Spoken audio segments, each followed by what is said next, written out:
Chapitre 3.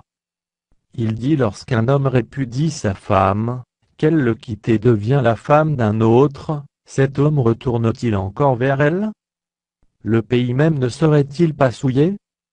Et toi, tu t'es prostitué à de nombreux amants, et tu reviendrais à moi, dit l'Éternel. Lève tes yeux vers les hauteurs, et regarde. Où ne t'es-tu pas prostitué? Tu te tenais sur les chemins, comme l'arabe dans le désert, et tu as souillé le pays par tes prostitutions et par ta méchanceté. Aussi les pluies ont-elles été retenues, et la pluie du printemps a-t-elle manqué, mais tu as eu le front d'une femme prostituée, tu n'as pas voulu avoir honte. Maintenant, n'est-ce pas, tu cries vers moi mon père. Tu as été l'ami de ma jeunesse. Gardera-t-il à toujours sa colère? La conservera-t-il à jamais? Et voici, tu as dit, tu as fait des choses criminelles, tu les as consommées. L'Éternel me dit, au temps du roi Josia as-tu vu, ce qu'a fait l'infidèle Israël? Elle est allée sur toute montagne élevée et sous tout arbre vert, et là elle s'est prostituée. Je disais après avoir fait toutes ces choses, elle reviendra à moi. Mais elle n'est pas revenue. Et sa sœur, la perfide Juda, en a été témoin. Quoique j'eusse répudié l'infidèle Israël à cause de tous ses adultères, et que je lui eusse donné sa lettre de divorce, j'ai vu que la perfide Juda, sa sœur, n'a point eu de crainte, et qu'elle est allée se prostituer pareillement. Par sa criante impudicité Israël a souillé le pays, elle a commis un adultère avec la pierre et le bois. Malgré tout cela, la perfide Juda, sa sœur, n'est pas revenue à moi de tout son cœur, c'est avec fausseté qu'elle l'a fait, dit l'Éternel. L'Éternel me dit l'infidèle Israël, pareil innocent en comparaison de la perfide Juda.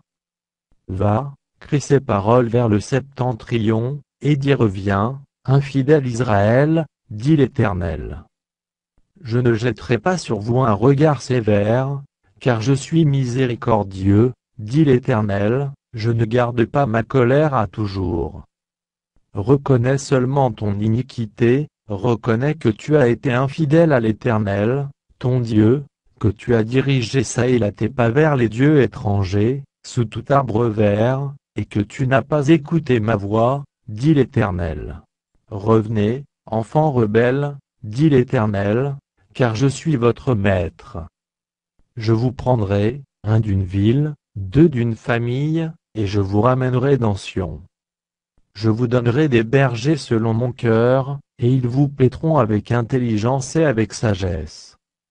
Lorsque vous aurez multiplié et fructifié dans le pays, en ces jours-là, dit l'Éternel, on ne parlera plus de l'arche de l'alliance de l'Éternel, elle ne viendra plus à la pensée, on ne se la rappellera plus, on ne s'apercevra plus de son absence, et l'on n'en fera point une autre.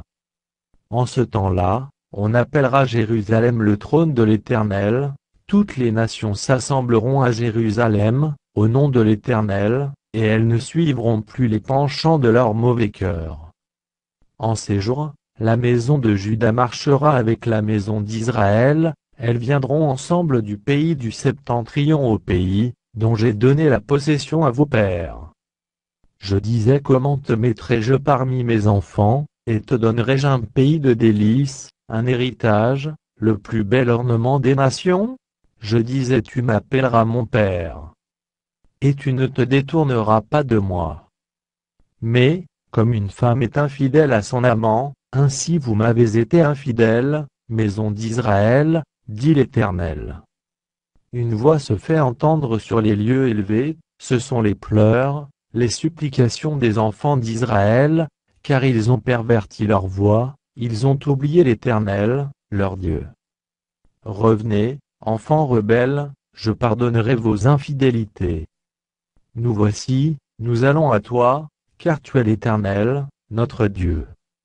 Oui, le bruit qui vient des collines et des montagnes n'est que mensonge, oui, c'est en l'Éternel, notre Dieu, qu'est le salut d'Israël. Les idoles ont dévoré le produit du travail de nos pères, dès notre jeunesse, leurs brebis et leurs bœufs, leurs fils et leurs filles. Nous avons notre honte pour couche, et notre ignominie pour couverture, car nous avons péché contre l'Éternel, notre Dieu, nous et nos pères, dès notre jeunesse jusqu'à ce jour, et nous n'avons pas écouté la voix de l'Éternel, notre Dieu.